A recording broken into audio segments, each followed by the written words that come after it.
하도록 하겠습니다. 할렐루야, 할렐루야, 아멘, 할렐루야, 아멘. 오늘도 귀한 말씀 앞에 나오신 여러분들의 모든 삶에 주님의 크신 은혜가 함께하기를 예수님의 이름으로 축복을 드립니다. 오늘은 요한복음 15장의 말씀입니다. 이 말씀 통해서 하나님이 세우시는 사람이라는 제목으로 함께 말씀을 나누기를 소망합니다.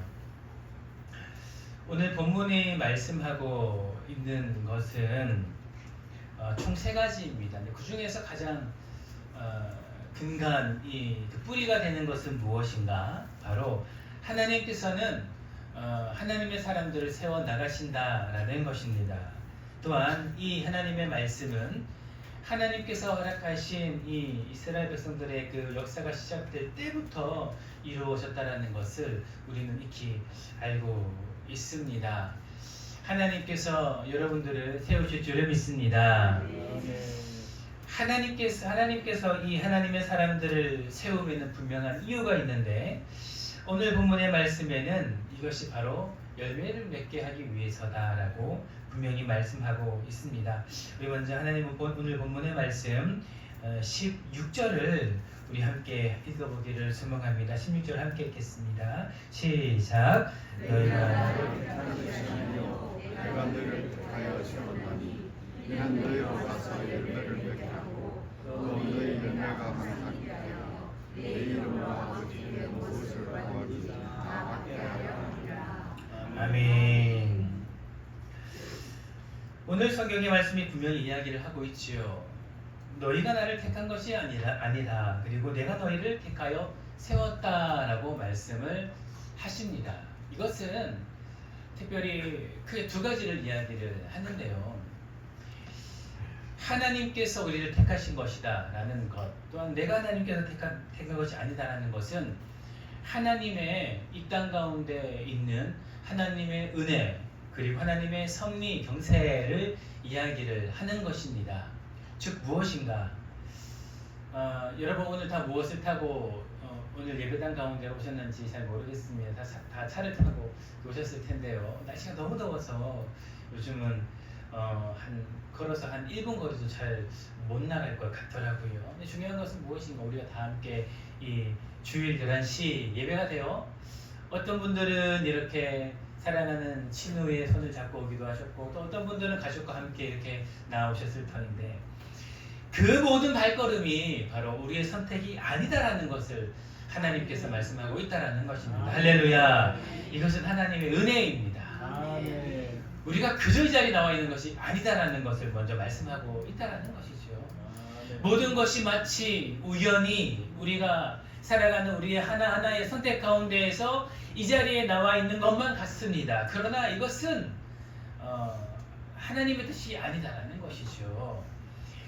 오늘 우리가 이 자리에 앉아있는 것과 우리가 함께하고 있는 여러분의 가족과 함께 예배드리고 있는 것, 또 어떤 이는 사랑하는 친구와 함께 예배를 드리고 있는 것, 내가 10여 년 동안 아니요 더 오랜 시간 동안 이 새서만 교회에서 함께 예배하고 있는 것과 내가 오늘 나오고 지난주 나오고 한 주, 한 달, 1년 이 자리에 함께하고 있는 그 모든 선택의 순간들 가운데에는 분명한 하나님의 계획이 있다라는 것을 오늘 본문의 말씀은 이야기를 하고 있다라는 것입니다.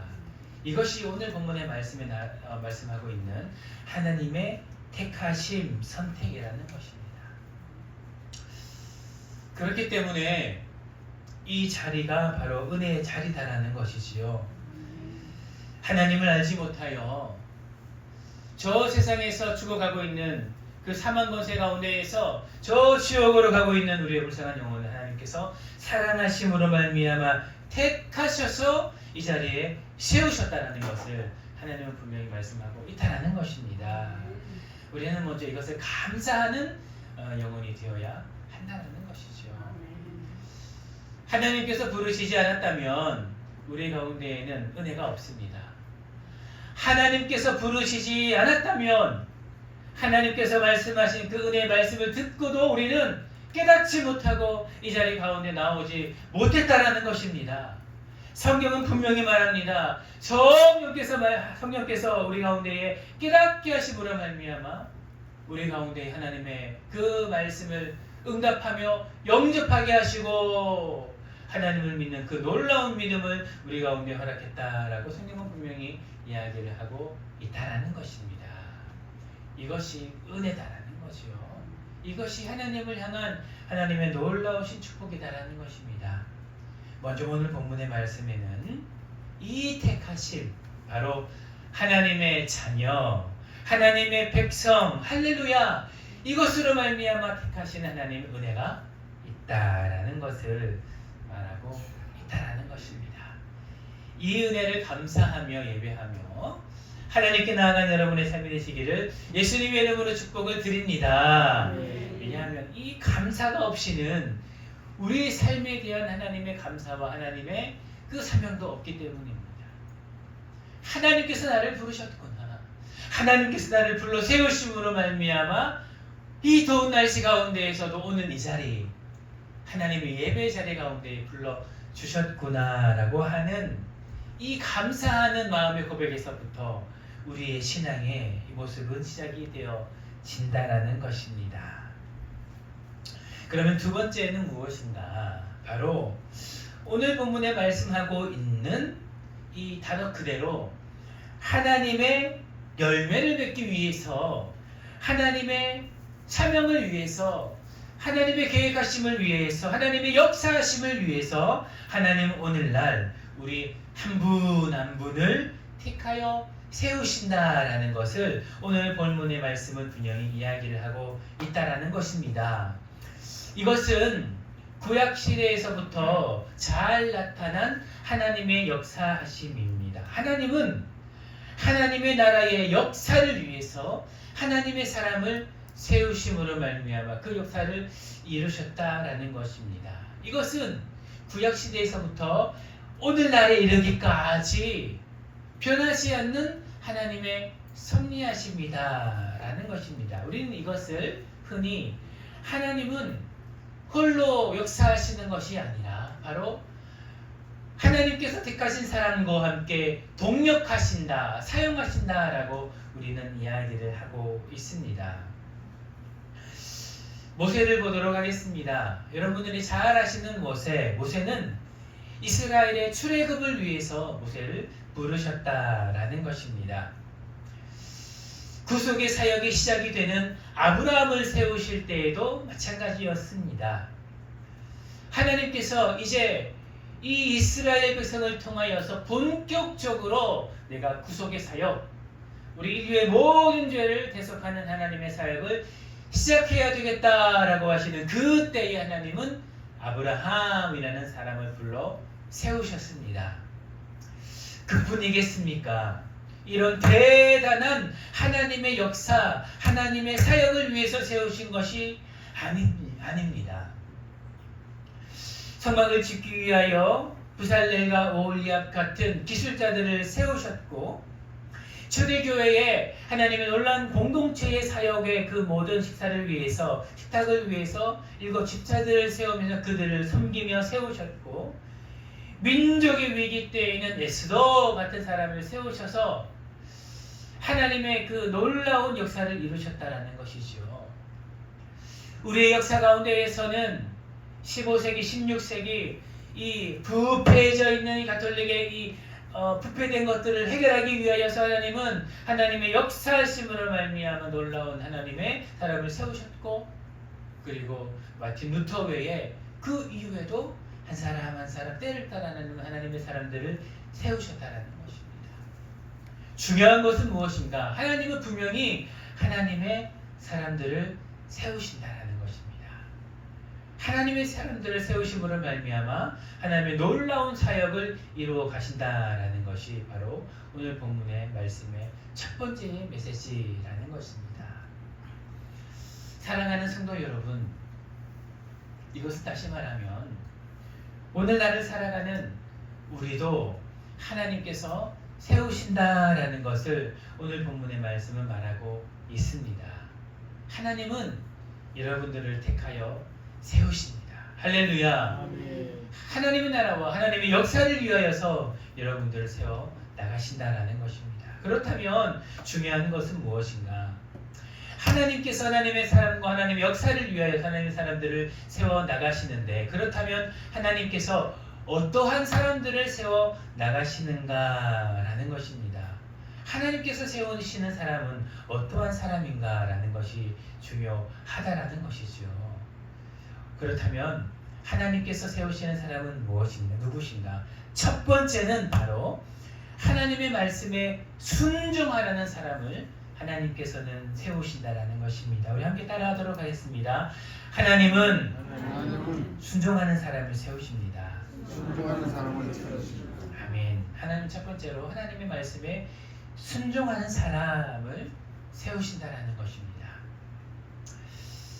가장 큰 역사라고 할 수 있는 모세 아브라함을 보면 우리는 반드시 분명히 알 수 있습니다. 아브라함은 누구였습니까? 사실은 하나님께서 아브라함을 부르실 때는 사실은 아무런 사람이 아니었습니다. 하나님의 택하신 사람의 그 민족의 핏줄은 있었으나 그러나 큰 능력이 있는 사람은 아니었습니다. 그러나 아브라함에 있었던 것은 무엇입니까? 바로 하나님의 말씀에 순종하여 떠나는 것이었지요. 너의 친척본 다윗집을 떠나서 내가 분부한 곳으로 가라 라고 하나님은 말씀하실 때에 아브라함은 주저하지 않고 떠났다는 것입니다. 그 당시 자신의 그 부족을 이루고 있는 것을 떠난다라는 것이 얼마나 위험한 것인지 제가 설교를 통해서 몇 번 말씀을 드렸습니다. 그러나 아브라함은 주저하지 않고 하나님의 말씀을 순종하여 떠났다라는 것이죠. 모세도 마찬가지입니다. 하나님께서 저 큰 애굽 출애굽 시키시기 위하여서 저 애굽 왕에게 가서 하나님의 말씀을 전해라 라고 말씀하셨을 때에 그는 순종했습니다. 내가 10가지 재앙을 허락하겠다. 가라. 전하라. 순종했다라는 것입니다.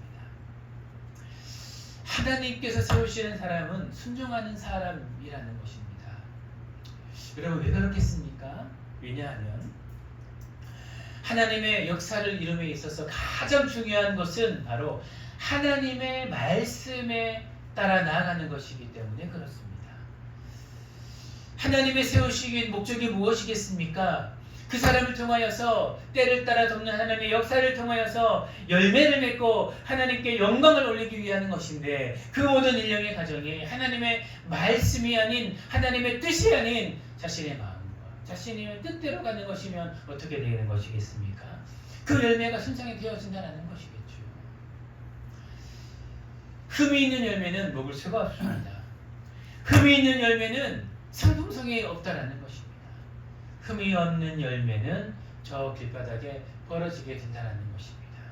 하나님께서는 그런 흠이 있는 열매를 원치 않으신다는 것이죠. 그렇기 때문에 첫 번째로 하나님은 반드시 하나님 말씀에 순종하는 사람을 세우신다는 것입니다. 두 번째는 무엇입니까? 하나님은 이 하나님 마음에 합한 사람을 세우신다라는 것입니다.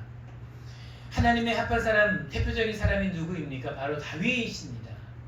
다윗이라는 사람은 하나님 마음에 합한 사람입니다. 그가 죄가 없는 것이 아니었습니다. 그 누구보다도 끔찍한 죄를 지은 것을 여러분이 잘 알고 있습니다. 그럼에도 불구하고 하나님께서 이 다윗을 향하여서 합한 사람이다라고 이야기하는 것은 바로 끊임없이 하나님을 향하여서 하나님의 뜻을 향하여서 나아가려고 하고, 그리고 자신의 부족한 모습이 있을 때에 이것을 즉시로 회개하며 자신의 마음대로 행할 수 있는 그런 권력이 주어지고, 나를 해하려고 하는 저 원수 앞에서도 하나님의 뜻을 물었던 사람이기 때문에 그렇습니다. 이러한 사람이 하나님 마음에 합한 사람이다라는 것입니다. 이런 사람을 하나님께 세우신다라는 것이죠. 우리는 어떻습니까? 우리의 삶은 어떻습니까? 여러분의 삶은 어떠합니까? 우리의 일반적인 삶은 이렇습니다. 우리의 삶을 살아가다가 하나님의 뜻을 향하여서 나아가다가 무언가 막히고 어려움이 있고 환난과 고통과 여러 가지 많은 시련이 있을 때에 하나님 아버지 나의 삶을 도와주시옵소서라고 기도하는 것이 우리의 일반적인 삶이지요. 이런 삶 너무나 귀합니다. 요즘은 이런 삶도 잘 찾아보지 못하여 이런 신앙의 모습을 볼 때 참 귀하다라고 느끼게 되어집니다. 어려움이 있을 때, 환난이 있을 때에 하나님 앞으로 나아가면 너무나 다행인 것이죠. 그럼에도 불구하고 하나님 앞으로 나아가지 못한 사람이 얼마나 많은지 모릅니다. 그러나 다윗은 거기에 그치지 않았다는 것입니다. 그것은 너무나 당연한 것이요. 그의 삶이 평안하며 그의 삶이 부유해요. 이제 왕의 신분에서 자리에서 아주 편안한 많은 권력과 명예와 많은 부를 누릴 때에도 그는 하나님을 향하여서 하나님 앞으로 나아가는 것을 그치지 않았다라고 성경은 이야기를 하고 있습니다. 그가 하나님의 말씀이 담겨있는 언약궤에 대해서 얼마나 깊은 마음이 담겨있는지 성경이 이야기하는 것만 봐도 우리는 알 수가 있습니다. 이미 모든 것을 이룬 다윗이 왜 그렇게 하나님의 언약궤, 하나님의 말씀에 대해서 집착했겠습니까? 그 이유가 무엇이겠습니까? 바로 하나님의 말씀이 바로 하나님임을 하나님께서 언약궤 가운데 임하시겠다라고 말씀하신 그 언약을 그가 알고 있었기 때문입니다. 내가 끝까지 하나님의 말씀을 놓지 않겠다. 내가 끝까지 하나님의 임재하심을 놓지 않겠다라고 하는 그의 강력한 하나님에 대한 그의 갈망이 하나님 마음에 합한 사람이다라고 그 칭함을 받는 그의 모습이 되었다라는 것이죠. 원수 앞에서 어떻게 했습니까? 원수 앞에서도 그의 마음대로 행하는 것이 아니라 하나님의 뜻을 모르는 그의 모습이었다는 것입니다.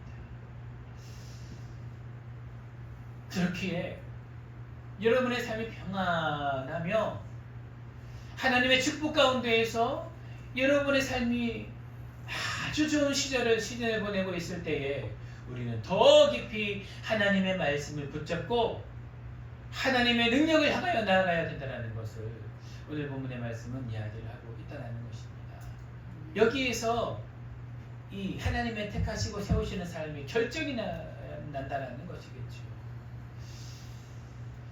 어려울 때 하나님을 찾는 것은 사실 요즘 시대에서는 잘 보지 못하기 때문에 그것도 너무나 귀합니다.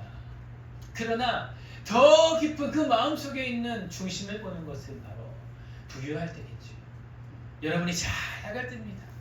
여러분이 평안하고 여러분이 아주 부유한 삶 가운데에서 평안할 때 내가 과연 그 가운데에서 그 무엇보다 무엇을 찾고 있는가? 나는 여전히 하나님의 말씀, 하나님의 부르심, 하나님의 뜻, 하나님의 언약궤를 찾으며 하나님을 향하여서 나아가고 있는 것이 내 삶의 모습인가라는 것이 바로 하나님이 택하여 세우시는 사람의 결정적인 모습이 되는 하나님의 마음에 합한 사람이라는 것입니다.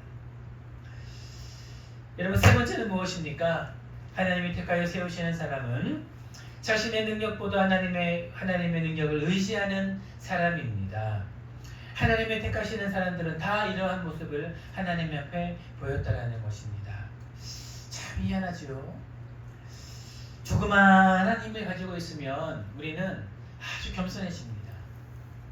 조그마한 권력을 가지고 있으면 겸손해지는 것이 우리의 모습입니다. 인간인 것 같습니다. 내가 저 사람보다 조금 더 가진 것이 없고 내가 저 사람보다 조금 더 능력이 없고 라는 생각이 든다면 이렇게 겸손해지는 것이 일반적인 우리의 연약함의 모습인 것 같습니다. 참 미안하지요. 내가 뭔가 능력이 있고 권력이 있고 명예가 있고 능력이 있고 부가 있고 다른 사람에게 어떤 영향력을 이렇게 줄 수 있는 그런 위치에 있다라고 한다면 우리는 일반적으로 하나님을 의지하지 않습니다. 하나님께 나아가지 않는다는 것입니다. 기도하지 않습니다. 하나님에게 묻지 않습니다. 왜냐하면 그 모든 나의 어려움들을, 나의 어떤 상황들을 내 능력과 나의 힘으로 해결할 수 있다라고 있는 그 믿음이 있기 때문에 우리는 겸손을 잃어버립니다. 머리를 좋아하지 않습니다. 당당하게 어깨를 펴며 으쓱으쓱거리는 모습으로 살아가는 것이 우리의 인간의 모습이 아닐까 생각이 되어집니다. 그럴 때 실패하는 것이죠. 그럴 때 넘어진다라는 것입니다. 그럴 때 하나님께서 우리의 삶을 지신다라는 것이죠.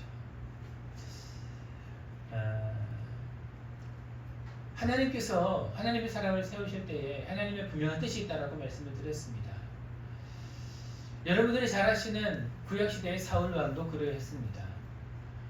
하나님께서 원래는 왕을 이스라엘 백성에게 줄 생각이 없으셨습니다. 하나님의 백성은, 이스라엘 백성들은 나의 백성, 내 백성, 내 나라로 삼으셨기 때문에 하나님께서 이스라엘 백성들의 왕이 되기를 원하셨고, 그렇기 때문에 이스라엘 백성들 가운데 왕이 예정되어 있지 않았습니다. 세월이 흘러 이스라엘 백성들이 왕을 요구하기 시작했습니다. 이것은 사사시대 그 이전부터 이루어졌던 일입니다. 하나님 우리에게도 왕을 주시옵소서. 하나님 우리에게도 왕을 주시옵소서. 우리 이 나라를 평안하게 하고 우리나라를 다스릴 현명한 왕을 주시옵소서. 이 나라 저 나라 다른 모든 나라들을 보니 아주 강대한 권력과 이 군대와 그 나라를 지킬 그런 강력한 힘이 있는 왕이 있는데 우리나라는 없으니 하나님 아버지 우리도 왕을 주시옵소서, 왕을 주시옵소서라고 그들은 하나님께 기도하며 바랬다는 것입니다. 하나님께서 그 백성들의 요구를 들으셨다는 것이죠. 그리고 하나님은 사울 왕을 세우셨습니다. 그렇다면 하나님께서 이 사울 왕을 세우셨을 때 분명한 하나님의 뜻이 있었지 않겠습니까? 이 사울을 통해서 이 하나님께서 왕을 세우셨을 때에는 원래 없었던 이 계획을 통해서 이 사울의 왕을 세우셨을 때에는 하나님의 분명한 뜻이 있었을 것입니다. 예를 들면 이런 것이 아니었겠습니까? 사울아 내가 너를 통해서 하나님께서 이스라엘 백성들의 왕이 되시고 하나님의 하나님 되시며 아버지 되심을 깨닫기를 원하고 다시금 이스라엘 모든 백성들의 마음이 다시금 하나님을 향하여 향하기를 이 사울 왕을 통해서 여러분 바라지 않았겠습니까? 어쩌면 더 큰 이유가 있었을지도 모르겠습니다. 그러나 여러분 사울 왕이 어찌 되었습니까? 그는 그 모든 자리에서 하나님을 버리고 성령이 떠나간 사람, 하나님이 끝내는 버린 사람, 하나님께서 그 말로를 아주 비참하게 만든 사람이 사울 왕, 이 초대 왕이었다라는 것입니다. 여러분 그 이유가 무엇인지 아십니까? 성경은 이야기합니다. 사울 왕은 사명보다 그 주어진 자리를 붙든 사람이었다라고 성경은 분명히 이야기를 합니다. 그가 백성의 역으로 왕정이 시작이 되었고 그 왕이 시작이 되었지만 하나님께서 이스라엘 백성을 잘 다스리고 보호하면서 하나님의 계심을 나타내도록 그를 세웠지만 그는 점점 더 하나님의 목적보다 자신의 왕권을 지키기 위해서 그의 삶을 살아갔습니다. 하나님의 목적이 아닌 자신의 왕권을 지키기 위해서 살아갔다는 말입니다. 갈수록 자신의 입지가 흔들리고 자신의 위치가 낮아질 때마다 그는 그 위치를 지키기 위해서 노력했다는 것입니다. 하나님의 역사와 하나님의 나라를 위해서 노력한 것이 아니라 자신의 위치를 끝까지 지키기 위해서 그 자리를 버티면서 그는 살아갔다는 것입니다. 이것이 바로 그가 하나님께서 버린 사람, 성령이 떠나간 사람이 된 이런 안타까운 마지막의 모습을 만들어버린 그의 모습이었다는 것입니다. 사랑하는 성도 여러분, 이렇듯 하나님은 바로 하나님을 의지하는 사람, 작은 일에도 하나님의 충성하며 부유함 가운데에서도 하나님의 나라와 영광을 위하여서 하나님을 끝까지 붙잡고 의지하는 사람을 찾으신다라는 것입니다. 그럴 때 하나님께서 하나님의 나라를, 하나님의 역사를 이루신다는 것을 오늘 본문의 말씀은 이야기를 하고 있다라는 것이죠. 사랑하는 성도 여러분, 하나님의 나라, 하나님의 영광을 위하여서 하나님의 택하심을 받고 온전한 세움을 받는 여러분의 삶이 되시기를 예수님의 이름으로 축복을 드립니다. 하나님은 분명히 여러분들을 세우십니다. 하나님의 나라와 영광을 위하여서 하나님의 사람들을 세워 나가신다는 것입니다. 중요한 것은 무엇인가?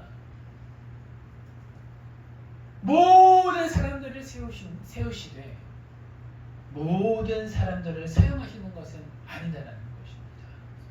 그 중에서 택하심을 받고 하나님께서 사용하시는 사람이 있다는 것입니다. 그 사람이 저와 여러분이 되기를 예수님의 이름으로 축복을 드립니다. 하나님께서 택하시고 모든 사람을 택하시는 그 가운데에서 하나님께서 사용하시는 사람이 되어야 되지 않겠습니까? 마지막 때 그 열매를 가지고 나아가는 여러분과 저의 모습이 되어야 되지 않겠습니까? 이것이 여러분과 저의 모습이 되어서 하나님의 놀라운 열매를 하나님께 올려드린 여러분의 삶이 되시기를 예수님의 이름으로 축복을 드립니다. 하나님께서는 목적을 가지고 분명히 사람을 세우시는데, 그렇다면 그 세우시는 목적은 무엇일까? 하나님께서 세우시는 것은 분명한데, 그리고 우리가 어떠한 사람을 세우시는지도 알아요. 그렇다면 그 세우시는 목적은 무엇인가? 그 목적은 바로 하나님의 열매를 맺기 위함이다 라는 것을 오늘 본문의 말씀을 분명히 이야기를 하고 있습니다.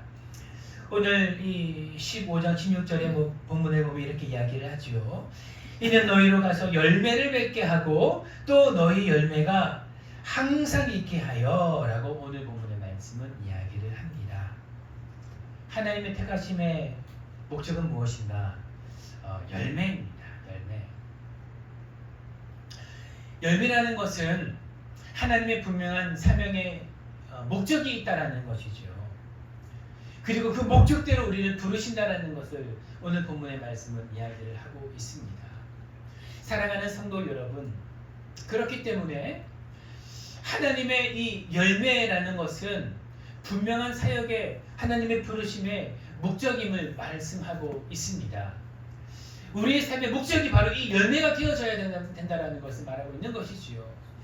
우리의 삶의 종착지가 바로 이 열매가 되어져야 된다는 것을 성경은 분명히 이야기를 하고 있다는 것입니다. 왜 이런 말씀을 하시는 것입니까? 오늘날 살아가는 많은 영혼이, 오늘날 살아가는 많은 성도들이 바로 이 목적이 아닌 이 도구에 목적을 두고 살아가고 있기 때문에 그렇습니다. 우리는 하나님께서 말씀하시는 하나님의 이 열매를 목적을 두고 살아가야 된다는 것입니다. 열매를 위해서 하나님께서 주시는 하나님의 선물과 하나님의 복, 그리고 하나님의 택하심을 위해서 하나님께 허락하여 주시는 많은 능력의 목적이 되어서는 안 된다는 것을 하나님 오늘 본문의 말씀은 이야기하고 있다는 것입니다. 사랑하는 성도 여러분, 열매가 맺어져야 이 열매를 통하여서 새 생명이 낳는다는 것이죠. 열매가 맺어져야 이 열매를 통하여서 배고픈 나그네들이 목을 축이고 양식으로 그의 에너지를 얻게 되어진다는 것입니다. 열매가 맺어져야 잃어버린 영혼들이 주께로 돌아오고, 열매를 맺어줘야 그 열매를 통해서 다음 세대로 하나님의 이 놀라운 하나님의 사명이 전달되어진다는 것입니다. 우리가 아무리 많은 것을 받고 아무리 많은 것을 누리고 아무리 많은 능력이 있어도 이것이 우리의 세대에 그친다면 그것이 무슨 의미가 있겠습니까? 그 많은 능력과 은혜와 복으로 말미암아 나만 누리고 혹은 이 우리 세대만이 누린다면 이것이 무슨 의미가 있겠습니까? 하나님의 역사하시는 다음 세대로 그리고 아직 그 열매를 먹어보지 못한 그 사람들에게로 반드시 전해져야 한다는 것입니다. 이것이 바로 하나님의 목적입니다. 하나님의 부르심의 이유라는 것입니다. 사랑하는 성도 여러분, 하나님은 우리를 부르십니다. 그리고 하나님께서 각자의 주신 그 사명을 가지고 우리를 부르신다라는 것입니다. 그리고 그 사명을 통해서 하나님의 나라를 이루어 가시는데, 여러분은 여러분의 삶을 살아가는 날 동안 어디에 여러분의 마음을 두며 살아가십니까? 얼마나 여러분의 맺은 이 열매에 대해서 목적을 두고 살아가십니까? 모세를 보면 참 대단한 것이, 그는 그의 분명한 사명을 알았다라는 것입니다.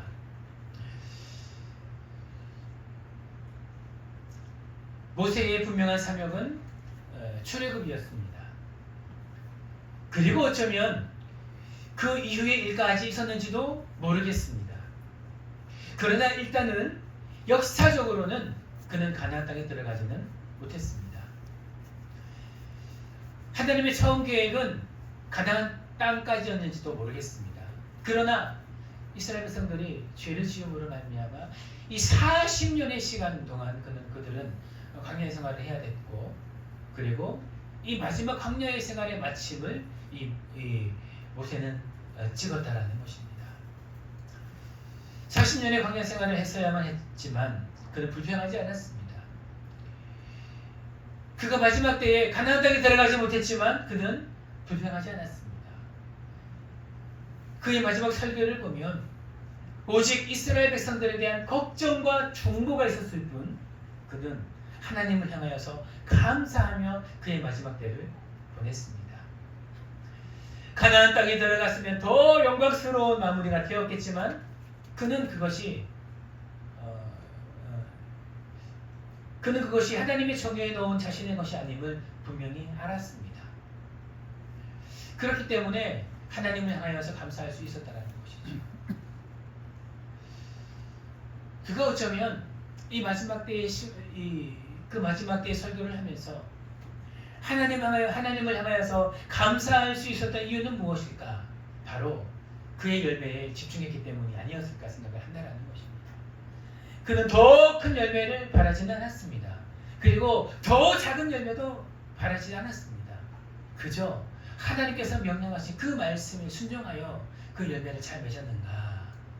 그 이스라엘 백성들을 보면 마지막 설교를 했을 때에 이제 되었구나 라고 생각을 하지 않았을까 생각합니다. 사랑하는 성도 여러분, 더 큰 열매를 바라지 않았다는 것은 너무나 중요합니다. 더 작은 열매에 만족하지 않았다는 것도 너무나 중요합니다. 하나님은 우리 모두를 부르시고 우리를 택하실 때 각자의 부르심을 따라서 우리를 세우신다는 것이죠. 그렇기 때문에 각자의 주어진 모습, 사명, 부르심은 다 중요하다는 것입니다. 문제가 되는 것은 무엇입니까? 우리 주어진 사명보다 더 큰 열매를 바랄 때, 혹은 내게 맡겨진 달란트보다 나를 작게 여기면서 더 작은 달란트를 남기고 더 작은 이 열매들을 만족할 때에 문제가 생긴다는 것이죠.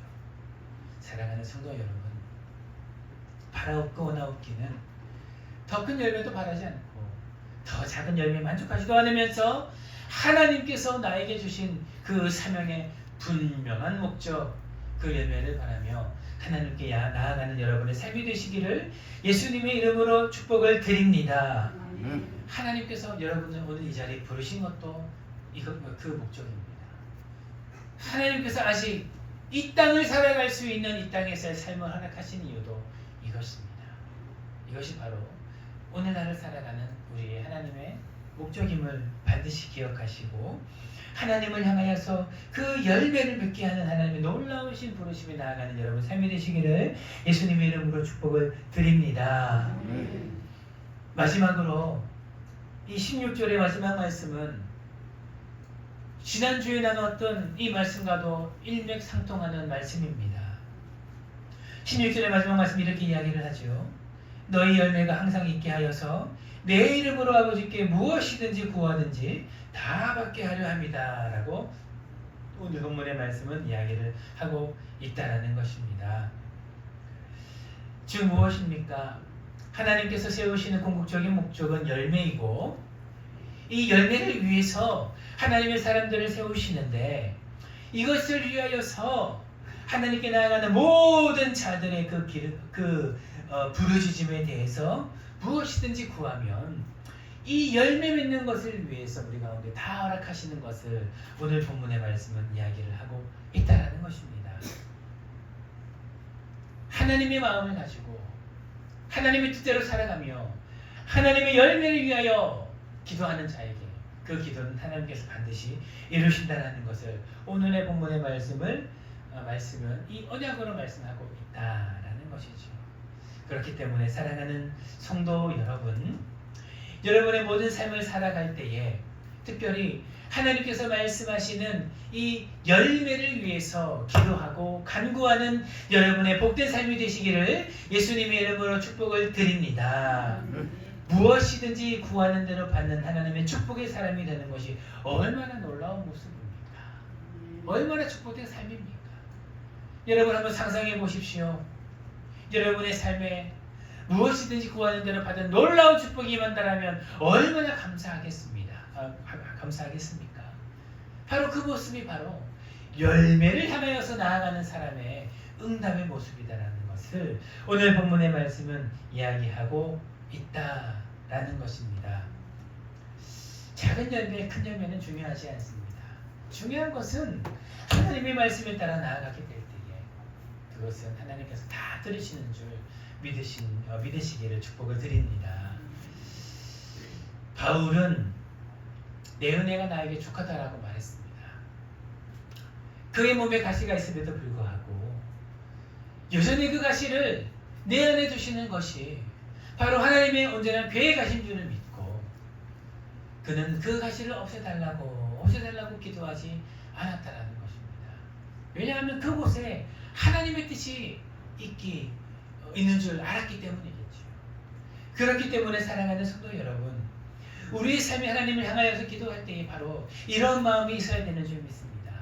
하나님 아버지, 내가 하나님의 뜻을 향하여서 그 열매를 향하여서 나아갈 때에 때로는 하나님께서 내 기도도 들으시고 그리고 듣지 아니하시고 때로는 그 기간이 이렇게 길어지게 될 때에 하나님께서 지금 기도하는 이 것들은 바로 하나님의 뜻에 온전히 맞지 않는 기도구나, 혹은 아직 때가 되지 않았구나, 혹은 아직 그것이 있는 것이 나에게 더 유익이구나 라고 하는 것이 바로 하나님의 뜻인 줄 알고 깨닫게 되는 바로 우리의 마음이다라는 것을 성경은 이야기를 하고 있다는 것입니다.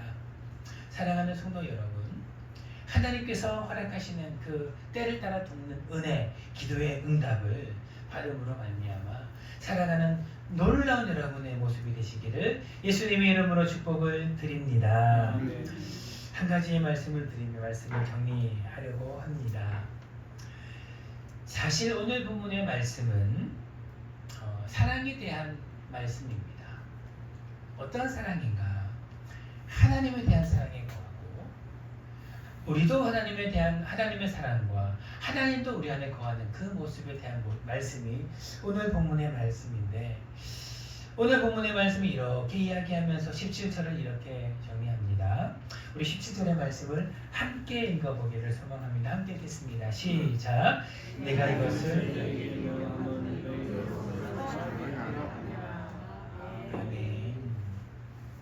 내가 이 모든 것을 너희에게 명하는 것은 너희로 서로 사랑하게 하려 함이라 라고 말씀하고 있습니다. 여러분, 이것은 무슨 말씀입니까? 하나님께서 우리를 택하시고 부르실 때에는 바로 하나님의 이 사랑의 설명을 이루는 하나님의 숨겨진 이 모습이 있다는 것을 말하는 것이죠. 하나님께서 우리 가운데 놀라운 은혜와 복을 주시고 열매를 맺게 하시는 것은 바로 하나님의 이 놀라운 사명 무엇입니까? 바로 서로 사랑하게 하려 합니다라는 이것을 이루기 위하심을 말씀하고 있다는 것이죠. 사랑하는 성도 여러분, 이것은 바로 궁극적인 하나님의 사명이다라는 것입니다. 우리가 끝까지 이루어야 하는 하나님의 사명이다라는 것을 하나님의 말씀은 이야기하고 있다라는 것이죠. 하나님께서 여러분 한 분 한 분을 세우실 때에 여러분의 삶의 시경도 주시고 가정도 주시고 주의 몸의 교회도 주시고 직분도 주시고 그 가운데에서 놀라운 은혜를 주시고 복을 주실 때에는 바로 하나님의 놀라운 그 은혜와 복을 통하여서 서로 사랑하게 하려 함이라 라는 이 말씀을 이루기 원하는 하나님의 사명이 반드시 있다는 것을 우리는 기억해야 된다는 것입니다. 그렇기 때문에 여러분 사랑이라는 것은 그리스도인의 반드시 필요한 의무라고 이야기를 하는 것입니다.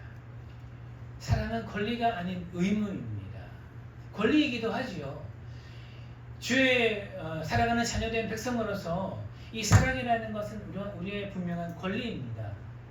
누려야 될 하나님의 축복입니다. 그럼에도 불구하고 우리는 이 사랑이라는 것을 우리의 의무로 알아야 된다는 것입니다.